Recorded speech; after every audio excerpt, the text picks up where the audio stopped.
Ya, Kasman sendiri akui bahawa dari segi masalah dengan jenteranya suatu dalam perlumbaan tadi, tapi dia dapat bertahan sampai ke penghujung perlumbaan.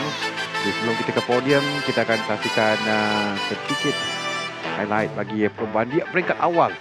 Memang satu battle yang menarik di hadapan kita lihat di antara Muhammad Adnan Putra, Kasma Daniel dan juga Adam Nurudin. Adnan ketinggalan sedikit daripada 30 di depan ini. Dan ketika ini kita boleh melihat Adam mula untuk pandang ke bawah. Ya, cipta dia yang dangkal. Dia masuk mula untuk membaiki sebelum menyertai kembali perlumbaan di bahagian belakang. Dan lepas itu Adnan Putra pula bersama dengan Kasma.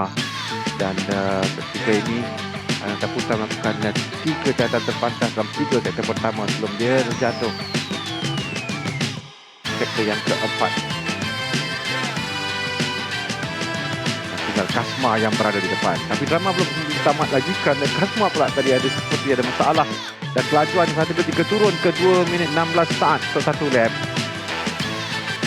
Di mana Azlan walaupun jauh di belakang tapi boleh mengejar jika masalah ini berterusan untuk Kasma. Tapi Kasma yang dapat untuk